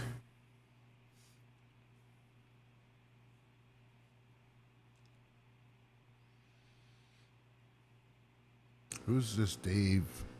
The fuck kind That's of some bullshit. Dave dude. Some Dave dude. The That was during Davester. his coke partaking. So on the 95 tour, he was... Who, Alex? Probably. Whatever, man. Ed was supposedly sober. His kick work, man, was unbelievable. Yeah, had a great drum sound. Yep. Set list for that tour, especially the last half of it, was kind of weak. I enjoyed the Toronto show, the beer hall one, or whatever they call it. Rocks the beer hall. Yeah, supposedly that was supposed to be released on home video. And when it was supposed to be released with around the same time the Volume 1 Best of and all that shit, and the whole Sammy exiting the band and all that just kind of got shelved. I wonder if they'll ever do that, because they seem to be releasing shit for every anniversary. There you go. Alex was on the Benzos. Yeah, I know. Good thing Fuck me, the he only played time I well. ever got to see Van Halen was in 2004. And it was probably one of the worst concerts I've ever been to. So I saw 98. I saw Van Halen with all three singers. I saw 98, 04, 08, and 2012. And Didn't see him with too long. out of all of those shows, Ed was the best on 98 and 2012. 98, he was on fire, man. Just fucking killing it. We all know about 04. You know, he didn't come once the samurai hair happened, done, it was yeah. fucking game over. Yeah. And he came out, played like the first 5 songs normally, and then came back out after the bass solo or the drum solo one with a samurai hair. I was like, oh, fuck. Because that was what was being talked about on like the old VH Links forums. If Ed comes out wear the samurai haircut, fucking show's over. He did like the first 5 tunes regularly and then come out with a samurai haircut, and it was just fucking all downhill from there. And then 08, they did 2 shows here. I saw the first one, and then he went back to rehab, and they did the second one. Everyone says the second show was better than the first, which I believe it. But he was still struggling with the wagon. I mean, you could tell he was trying, and he was giving it what he had, and he played a fuckload better than he did in 04. But they had some sound problems. Like, the PA went out during his fucking guitar solo, so you missed like 3/4 of it. Mm-hmm. And he was When pissed. was the first Roth reunion? 05 or something? 07. Yeah, I saw that one. That Oh, was fucking horrible. 07, 08. Yep. Roth sounded better in 08 than he did in 2012, but I didn't give a shit. I wasn't paying no attention to him. I was watching Ed.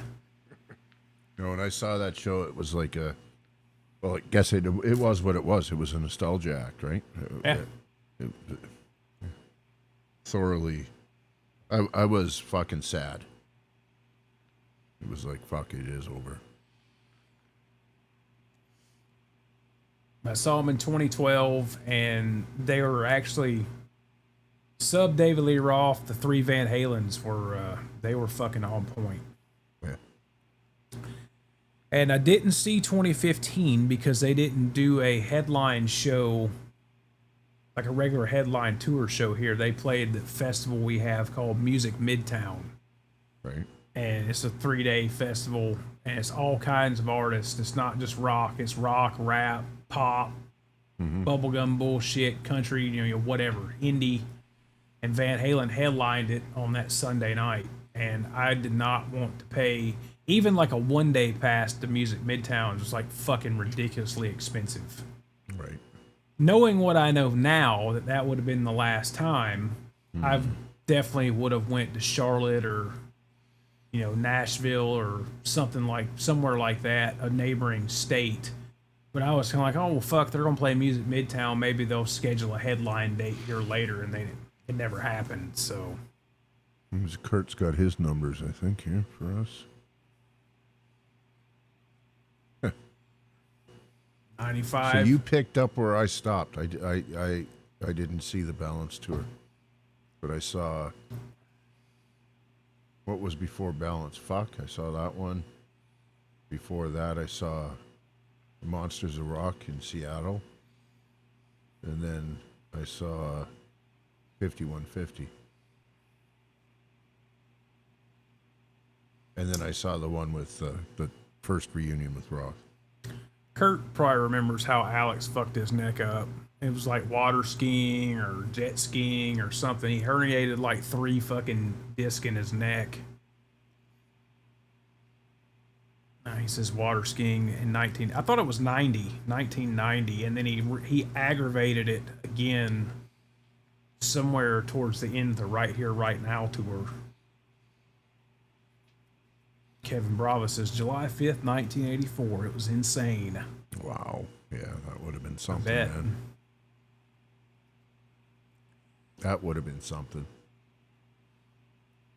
That would have been perfect to see the 84 tour and then the 5150 tour. Yep. Kind of a perfect bookend, right? For sure. I was too young. I was not alive. Yeah. Yeah, 1990. I think he re-aggravated it somewhere around 94 into 93, somewhere in 94. He re-aggravated that injury, and the fucking doc Did they forget the fucking words? on Romeo Delight every time they played it because it was his shtick. And of all his shticks, it was a good shtick. I enjoyed that. So Yeah, I don't know if it's just because it's been a lot in my feed or whatever it is, but man, I miss that guy, man. I miss his playing. yep. Like just even like the Us Fest, you know, and him and Al were just vamping back and forth and playing Bit of Girl Gone Bad and all that sort of stuff. Man, fuck, what a great, talented fucking player. For sure.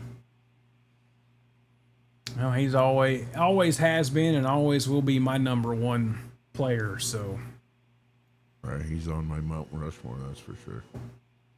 Jimmy's like, oh, we're still talking about Van Halen? Yeah, what is this, Under the Bus? Well, that's what happens when you join a guitar show with a bunch of EVH nerds.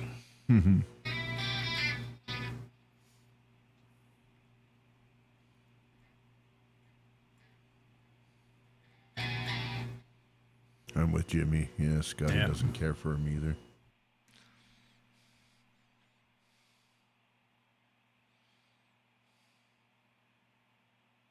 Anything new on the horizon with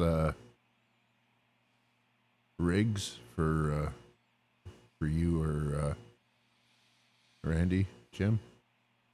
Yeah, I'm working on a new setup here Cool. using the Tone X.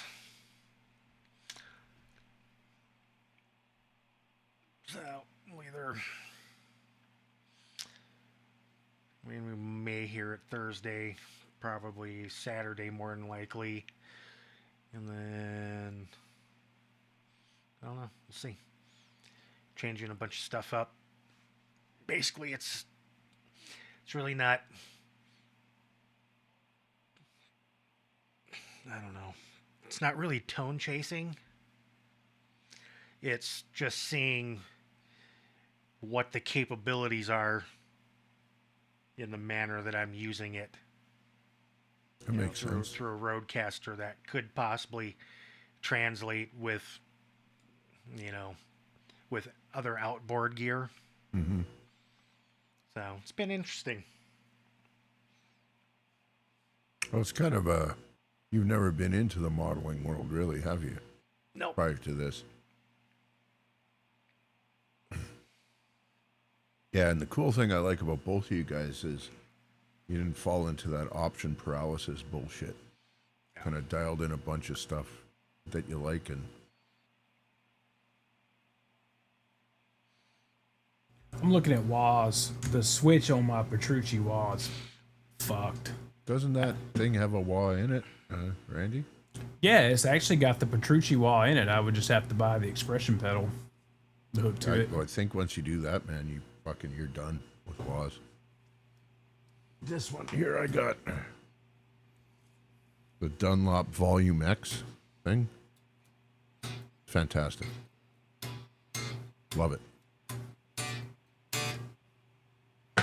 I've been looking at the 20, what do they call it, the Bad Horsey 2020. It's the smaller, more pedal board friendly one with the contour knob, so you can cut some of that high end out of it.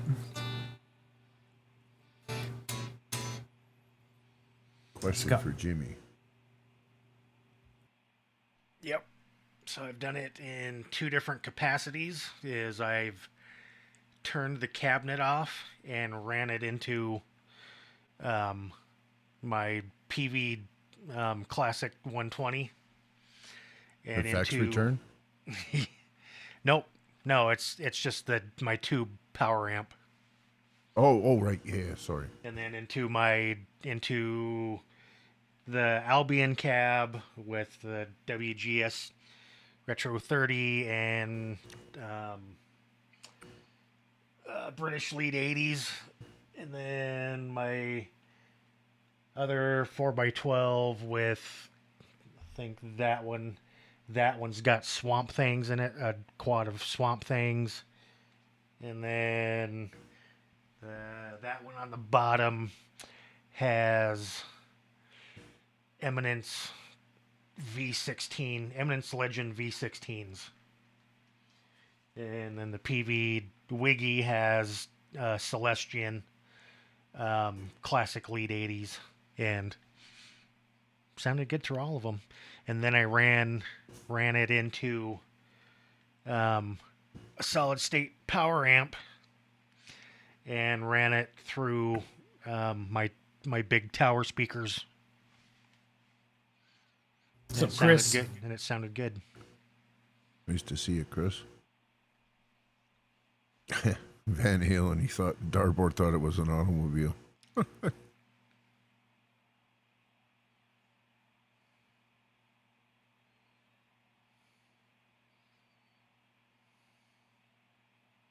Uh-oh. There you go, Randy. of course. Well, I've been playing with this Marshall preset that you and I kind of I actually call it John Marshall. Kind of the one that you and I kind of goofed with. Just something different. I've been playing with it this evening. Let's see if I can. Perfect to give the Ain't Talking About Love. Can I play Ain't Talking About Love tonight? No.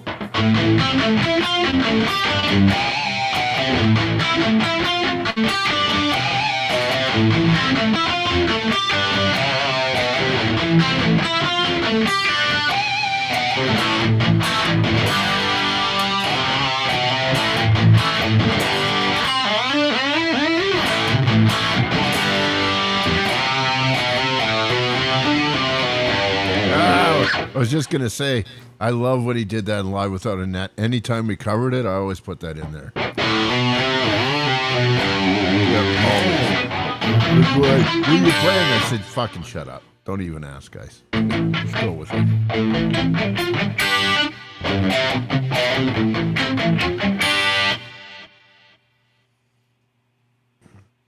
I don't care anything about a fucking Echoplex, Scotty. I've got the pedal version of the Echoplex and I hate it.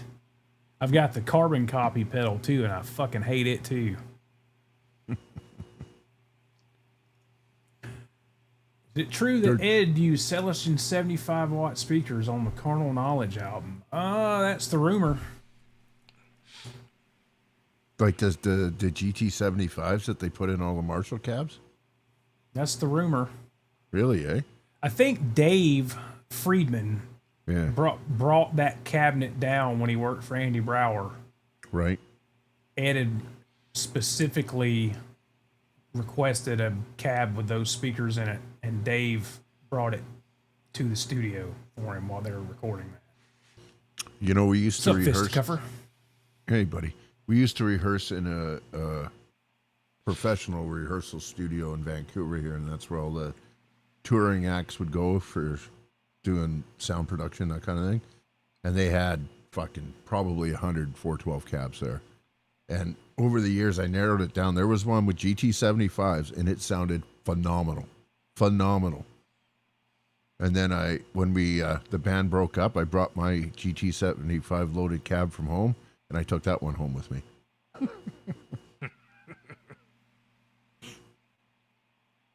Yeah, I don't think this... Oh, go ahead. Oh. Fistcuffer says sounds killer to him. Yeah, this is that Marshall patch. This is a... the fuck is it? It's a I think it's a JCM. Is it JMP? Did we use a JMP? JMP or 800, one of the two. I think it's a JMP with a SD1 in the front. Yep. And instead of the dual detune, it's a wet dry detune. And I don't remember if it's the 2290 on the delay. It's not the big side by side. It's just the 2290.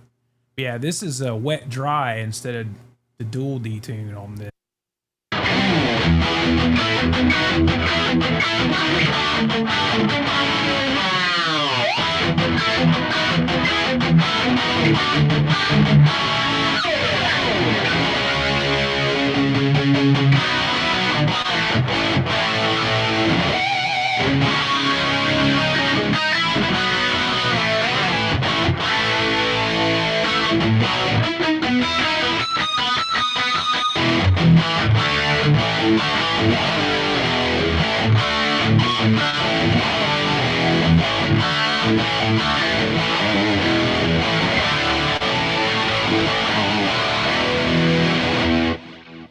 Not exactly the metal sound that I normally use, but it's got a cool thing to it. It does. Too much gain still, but that's okay. Scotty was saying real Echoplex. Yeah, there is something absolutely magic about that. My dad had one, and then he traded it off for an RE200, reel to reel. Not reel to reel, but the tape machine. What's it called? Was it Roland, or who made that RE200? Space Echo, whatever that is. But yeah, they're magic. The real ones are, but insanely impractical. And for what we do, it's no. If we were playing all lounge lizardy stuff and blues and Pink Floydy all the time, then yeah, they have a certain vibe to them. Yeah, I think it was Boss or Roland, RE222, whatever it is. They are noisy too, yeah. Chris asks, what was the band called? My band that I was in was called Phonomones. Just a local original act. Roland made the Space Echo, that's right. Yeah, my dad still has that thing. Those are cool, man. Didn't you use a SPX 90 1.2? Mm-hmm. I did. That's way back when. Yep. Those are great. Well, Google AI don't know shit. Says Google IA for That's because that's what's in his fucking current cabinets, his 20-watt greenbacks. Yeah.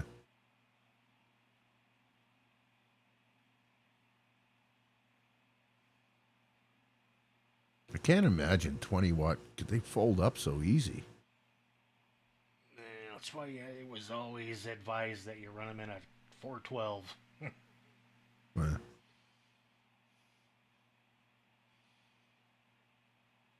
Univox made the thing Ed liked.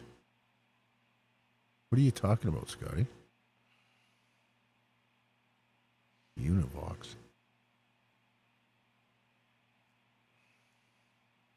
You know what I've tried to do, and I get into it, and then I lose or whatever. I get busy or whatever. You know the solo in Not Enough, where he's got that Leslie / Univibe thing going on. I try to dial that in, but I'm having a hell of a time.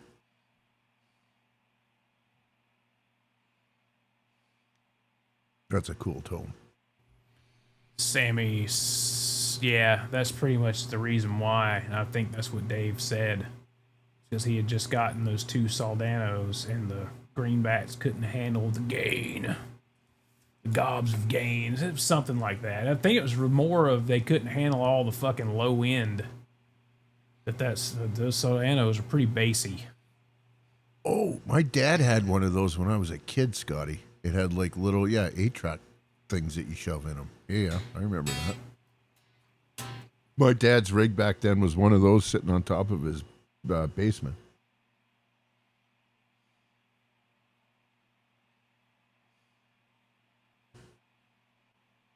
You know what's a cool riff? That it's like one of those where I just sit here and play a riff unplugged or whatever while I'm watching something or whatever.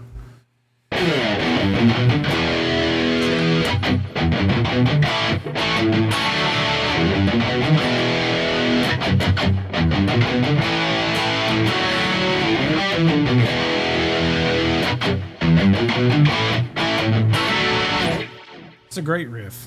There's, when you're driving into Cabo San Lucas from the Pacific side, there's up the road from it is where the Hotel California is. I can't remember the name of the town. But my wife and I, we used to go down there for like 6 weeks at a time.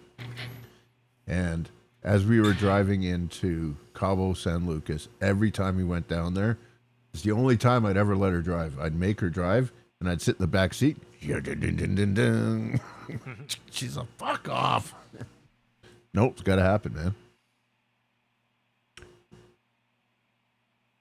The cool thing about that tune is all the turnarounds. And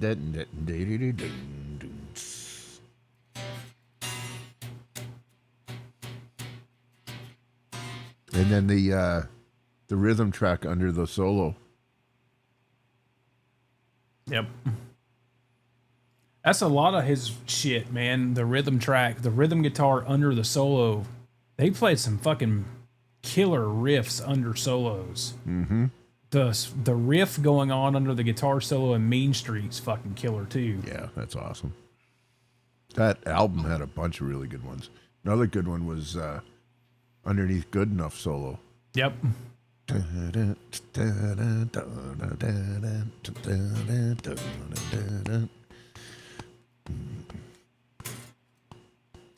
Squirty Squirty's here.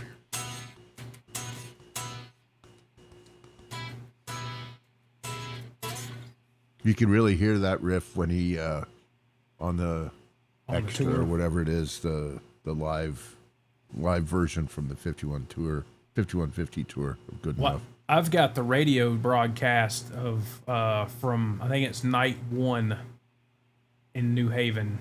Right. And Good Enough's on there, and it's like 9 minutes long. Yeah. Guitar solo is like 3 minutes long, and then they do that riff. I don't know how many times. And then it fucking finally, they break it down. It's just Al and Sammy. Yep. Rack a what?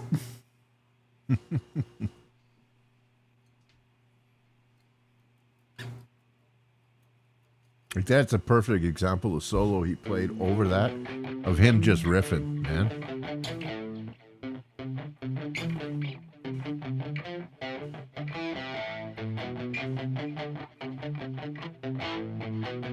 Yeah. It's some fucking good ones.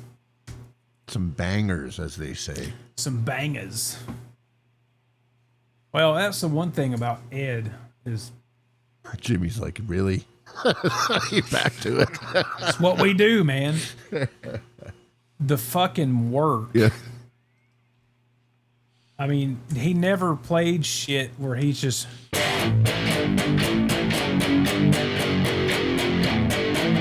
Nope. there is weird ass chord inversions and yeah.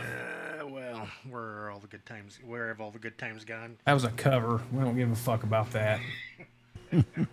But he played it, Randy. He did play it. No, I think, like for the solo stuff is awesome, but I think I took just as much, if not more, from his rhythm playing, Yep. The sensibility about it, and just kind of just went for it. He didn't give a fuck. Sorry, The problem with that cocksucker was he was so good, he'd just go for it, and it would still sound great. Yep.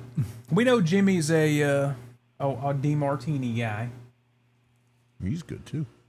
Oh, he plays some killer shit, dude. Yeah, absolutely.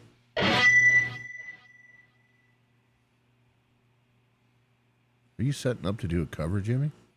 No.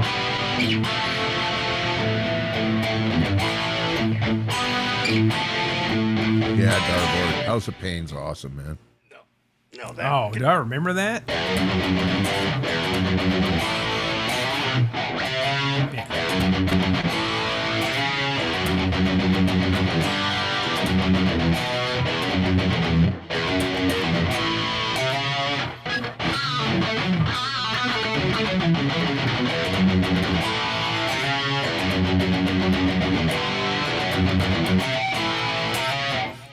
Some shit like that.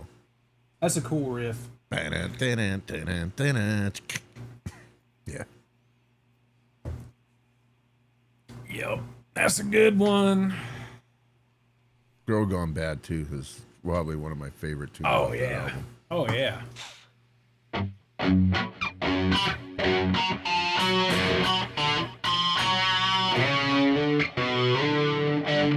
I don't fucking remember. Yeah, you're right, Advis. I mean, Ed, he changed. I mean, but he matured. He played just as much of a motherfucker during the Sam era, and even more so during the Gary era, than he always did, man.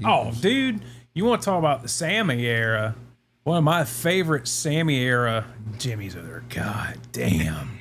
Now we've changed eras. This is another 11 years to go. Fucking hell. Fucking.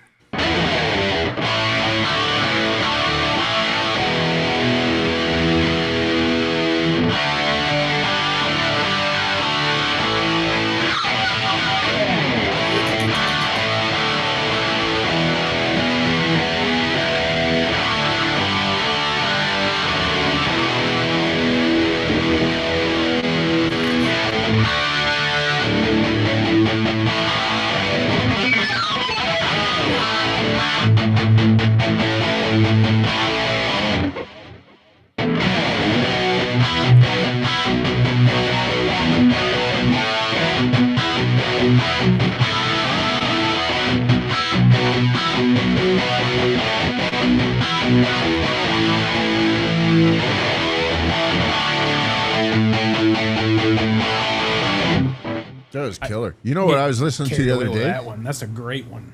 Listen to the guitar playing, especially live under Mine All Mine. Oh, dude, that he does that.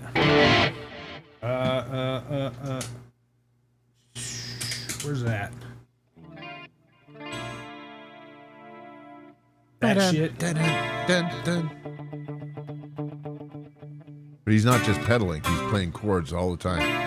He's basically doubling his right hand on the keyboard on the guitar. It's awesome.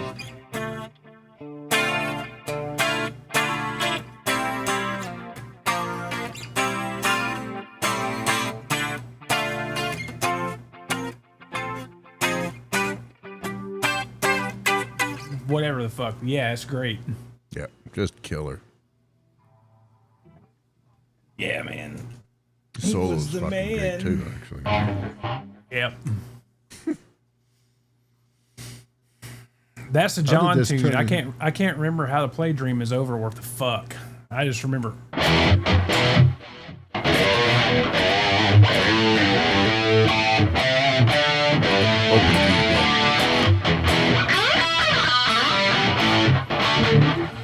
I don't remember. I've never really learned Dream Is Over all the way through. And that riff to me is like the new and improved Ain't Talking About Love. Right. And the fucking solo in that one. Oh yeah, that was nuts. Fucking Pleasure Dome.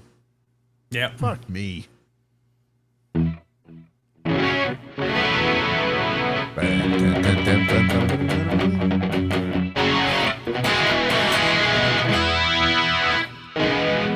How's the rest of it go?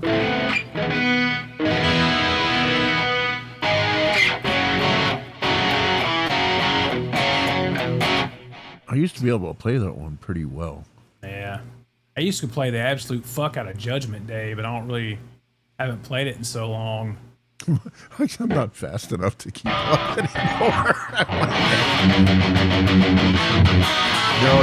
Play the live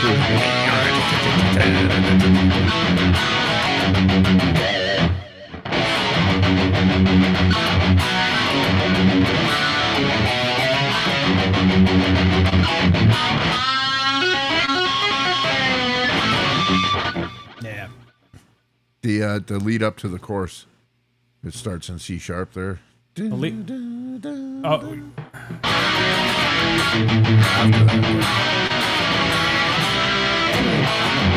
you're talking about. Yep.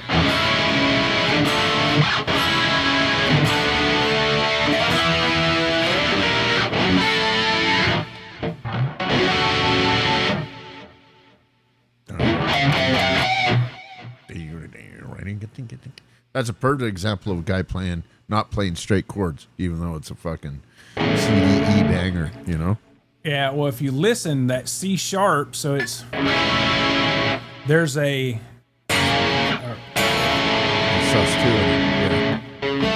in there as well. Yeah. I'm sure it's on one of the different sides of the track, because he's like,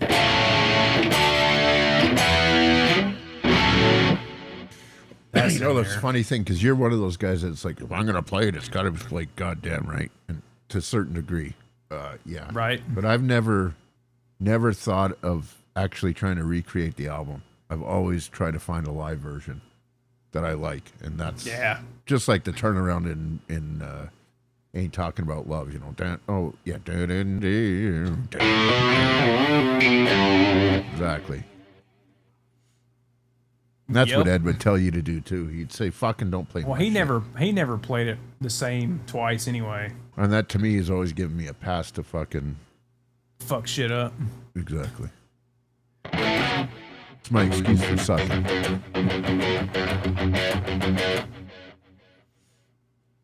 Yep. Edvis loves your brown sound.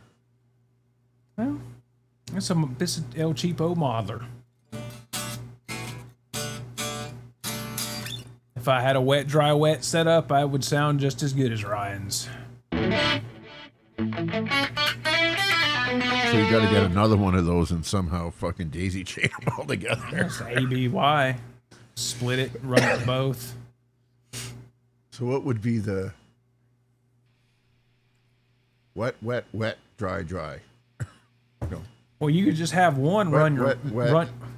run your wet, and then just have a dry signal. Dry, wet, wet, wet. You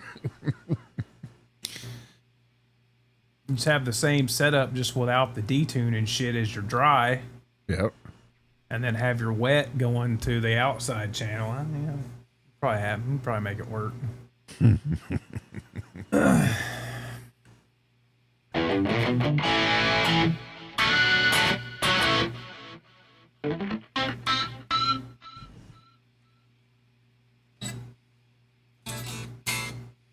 All right, I think, because I feel myself going into another Van Halen.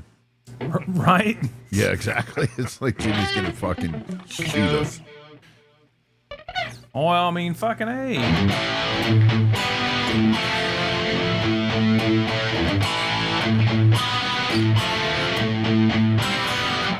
I don't know the rest. Or fucking, Jimmy knows the rest. Or fucking Darren's still here.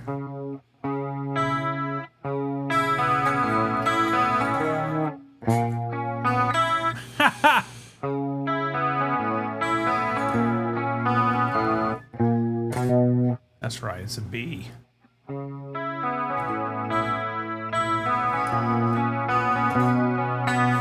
Yeah, Garbo's here. And fucking.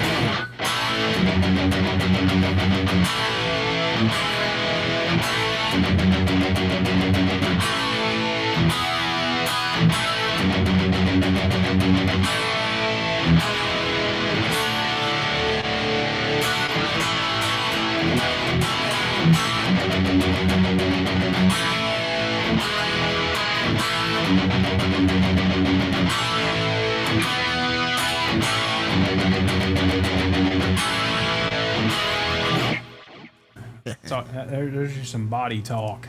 Sammy Reynolds was talking about that woodshed experience. Yeah. It was like fucking 2,800 US when I looked at it. Yeah, plus but all my you get to flights sit there to and get watch Dan Huff and Andy Wood make you never want to play guitar ever again.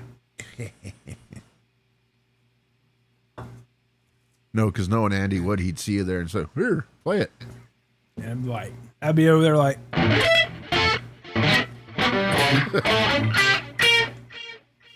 Is that vomit in your beard, Andy? It is.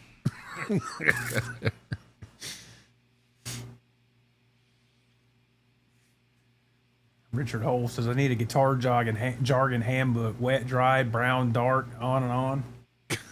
Chewy, woody. Chewy, Throaty. woody. Yeah, that's insane, eh? Dan Huff, Andy Wood, and Paul Gilbert. Well, I'm Paul- not such a huge Paul guy. Paul Gilbert really. just plays this over and over again.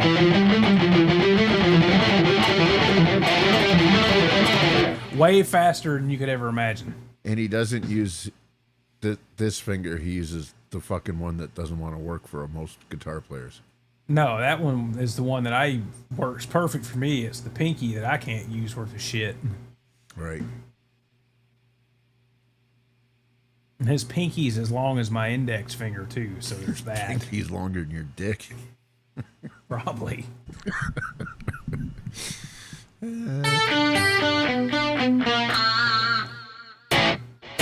Speaking of Paul Gilbert, I was watching something about him, and guess who he was talking about? Seen as the theme of tonight. But Q, do you know like F sharp Dorian?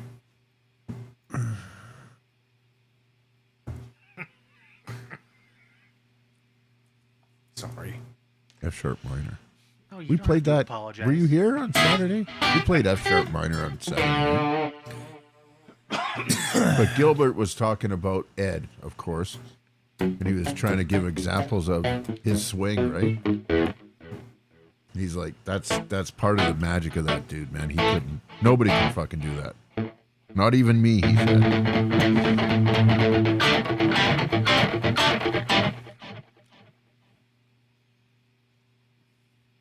I mean, all you're Buckethead doing can is play like a motherfucker. fucking.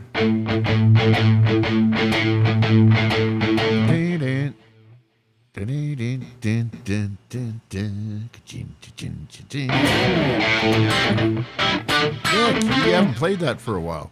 What? What's it called? The Scorpions tune. The Zoo. Oh, Quentin? Yeah. That's it.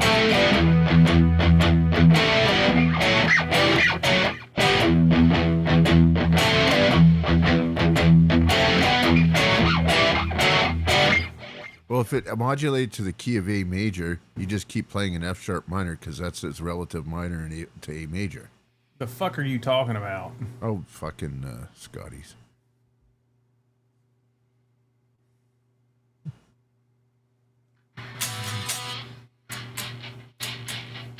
Now we're gonna go on a Scorpions ramp. Yeah, what about fucking.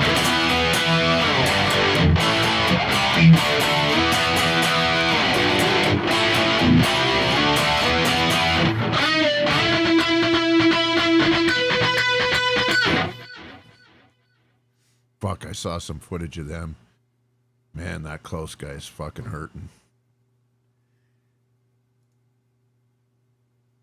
Yep. Well, we got to give credit where that came from. That's a Jason Tong statement right there. That's a Joe Barisi. Well, I called Quentin earlier. When he answered the phone, that's the first three words out of my mouth. I don't know. Can't Drive 55. According to Nikki 6, Mick Mars didn't write anything. That's right. So, if you ever look up their songwriting credits, he ain't credited on much.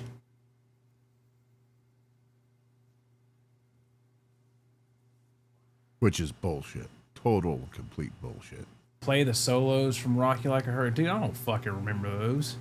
I haven't played Rock You Like a Hurricane in fucking 15 years at least. Yeah, Klaus's voice is fucking shot, but I mean, fuck, he's like 80. But he's walking around like fucking Ozzy was at the end, you know? Yeah. A little less pep in Rudolph Schenker's step, too. Didn't Vince Neil? No, I think it was last year, KXM Rocks. I saw something on my... Yeah, I think they just now announced it, or it's just now coming out. But yeah, he had a stroke somewhere around New Year's. Maybe the cocaine and the... Well, Scotty, they're tuning down a whole step now. Who is? The Scorpions. Are they? Yeah, they were down a half step for the last 20 years, and now they're down a whole step. Vince Neil. Yeah, Jeez, Vince that had a guy steak, not a stroke. Sorry, that was a typo. He had a steak. Vince meal. If he ate more steak, he'd be less fat. Exactly. Ask me how I know. Did I say that this guitar is awesome? This guitar is fucking awesome. I'm so glad you liked it, buddy. A lot of times people get stuff they want, or they impulse buy, which you did there, and then they're fucking disappointed. But it's Well, here's what the fucked up part is you know the Stratosphere is going to get a hold of these and part them out, so I can't wait to get another one of these bodies, and I'll have a Strat head version too. there you go. Get Willie to route it for a single coil in the neck. Then it'll look just like a Charvel. It'll have a made in Japan Charvel neck on it because I got an extra. I got an extra one. Blue Mock says, I don't That's- think we need to worry about cocaine or... That's right. James Kotak was from Louisville. He did. He expired? Yeah, he died. What was it, Q? Last year or year before last? Dude battled that bottle for a long fucking time. No, Quentin. Nobody asked me if this guitar was a neck through.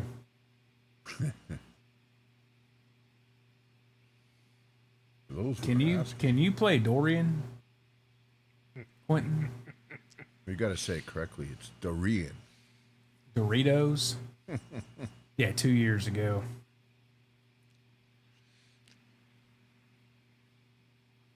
Kingdom Come wasn't bad either. I'm kind of ambivalent about those dudes. They were on Monsters of Rock Tour too, right? They were. Oh, are you talking about the performance, Scotty? I think he was just saying in general. It was a little too close to the fucking... Yeah, Blue Mox has got us a bolt through. There's a fucking bolt that starts up here, runs all the way back here where the strap attaches. See, Blue Mox is fucking smart. He knows. Yeah, Darren says it's really sad to see bands and players screwing each other over. Well, Don Dawkins did it pretty good back right before the Monsters of Rock tour. Let's make the list. Sharon Osbourne. She's at the top, I think. Wendy Dio. How you gonna fucking screw the guy out of money that wrote?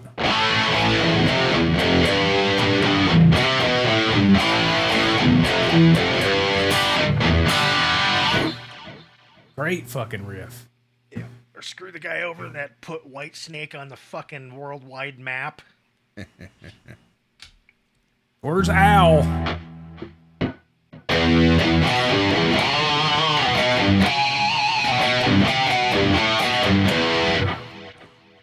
The album before that I really liked. Well, that also had John Sykes on it. Yeah. Slip of the Tongue? No, what the No, fuck? that was the Vi Slide album. It In. And then one before that with Love Ain't No Stranger. Or was that Slip of the Slide It In? Yeah. Love Ain't No Stranger.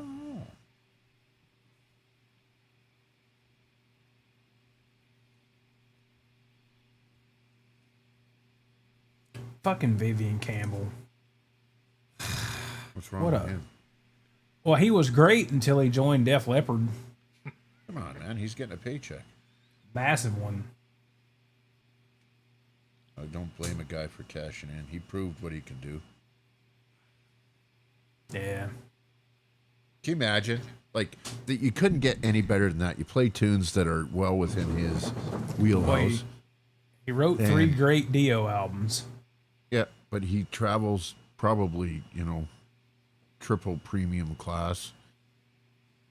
I mean, you get your cake and you eat it too. Yeah, and he's getting to do that Last in Line Dio tribute thing that he put together, and so he gets to go out and play all the old Dio shit anyway. Yeah. Pretty successful, man. Sammy says, "That's it. I'm getting one of those Amperos. Do it, man. Get the stage, the Ampero 2 stage. I'll send you my presets if I can figure out how to do that."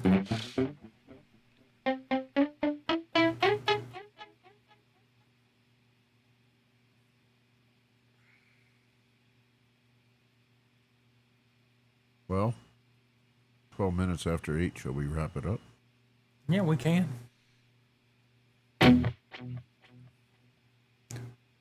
Red Beach and Docking. Yeah. And then you got John I want Jimmy to play John Levin's version of the fuck's the name of that song? Too High to Fly. Yeah, Too High to Fly with a 4-minute guitar solo in the middle of it.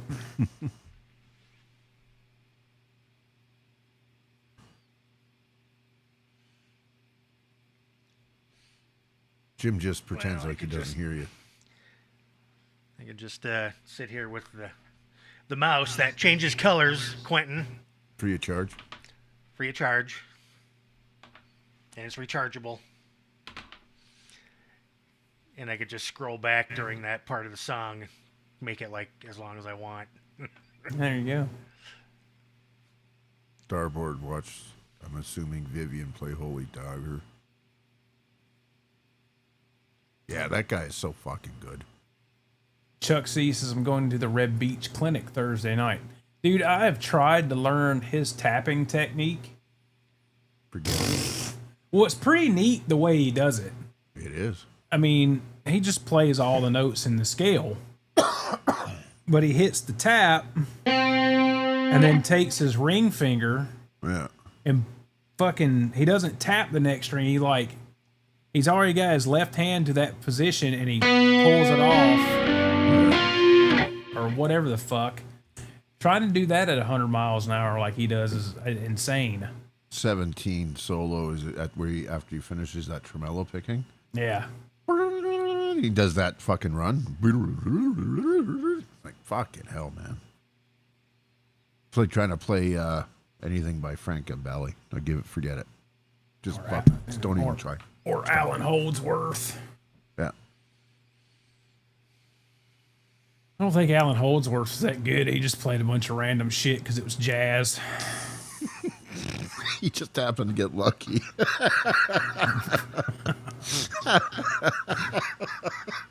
If you're a Holdsworth fan, please don't kill me. No, That was a joke. I'm not joking. No, you want the sickest fucking dude was Sean Lane. Jesus Christ. Yeah. What was that NAMM in like 92 or something? And he's up there with Red Beach and Steve Vai and Andy Timmons and somebody. There's like 3 or You and 4 me both, dudes up brother. there. And he fucking breaks into his solo section. All those dudes are looking at each other like, who is this fucking guy? Jesus Christ. I didn't care for him really because he was so fucking fast, I guess. But yeah, got to give credit. There was one there recently where there was a whole bunch of them. I think it was like Nuno, Steve Vai, the guy from Periphery and all the rest of it. And that fucking no good ought to be thrown out of the UK Guthrie Govan motherfucker. Oh, yeah. And they're all doing their thing then, and it's his turn. Oh, no. That was at Petrucci's guitar camp like 3 years ago. Is that what it was? By the end Yeah, of it, it they're was- just all fucking laughing like, It was Guthrie, Misha, Tosinabasi, Andy James, Petrucci, and somebody else. And then Guthrie plays his solo section, and fucking Andy James is just like... And then you see old fucking Tosinabasi's eyes pop out of his head about 5 times. yep. I'm gonna need more strings. That guy's too good for his own fucking right, you know? Yep. But he's awesome at everything he plays. Oh, got to hang out with Holsworth back in 80, in a small bar. That's cool. Was he a dick or was he nice Bo? Always seemed like a pretty reserved guy. When he was 12. Oh, Sean Lane played, yeah.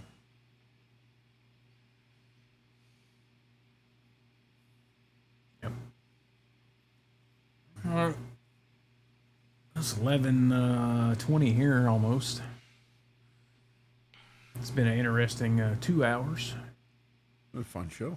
Yeah, man. So if you want another, we'll give you another look. The Jackson Pro Origins 1985. Oh, that whatever happened with your light there kind of gave it a good color, the cream. Vanilla shakeage. See the back. There it is. I think they needed a little bigger of an access hatch there, though. Where? What access That hatch? fucking, look at the size of that fucking thing. What? This is standard Strat heel. No, for your electronics there, for your one fucking knob they stuck in there, they needed Well, to cut. well, yeah, I mean, they're all cut the same, whether it's got two pickups and all that shit or not. I like it because that way, Pool cut for single guitars and stuff, yeah. I like it because that way when I change pickups and shit, I got plenty of room to work. Get the big fat fingers When in he there. puts a Fishman Fluence Modern in, he's got a spot for a battery. Or an EMG 85. Headstock should have been white, says. No.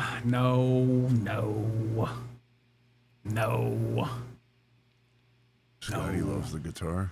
Was no dick. He was interested in going Greek Town here in Detroit. That's awesome, man. Soon to be cast aside. The fuck are you talking about? Because you got another one? Maybe? Is that what he's getting at? Maybe. Because it doesn't say Charvel on the headstock? Relican. What does that mean, Keith H? Not allowed. Relican? I don't have a single fucking guitar with the stock pickups in it. I mean, this is a Charvel, basically. I'm telling you, if I do another one, I'm going to wait till Stratosphere parts these fuckers out, and I'm going to snatch another one of these vanilla shake bodies, and I've got a Strat head Charvel neck ready to roll on it. I can say the same thing. I don't have a guitar here with a stock pickup in it either. Buy a pearl body. Do they have the same shape and everything? Then I have to paint it. We'll send it. Get Jimmy to buy one when he's got his inventory coming in, and he can do your caustic number 7 dye on it or whatever it is. It's Zyklon Blue. Cyclone Blue.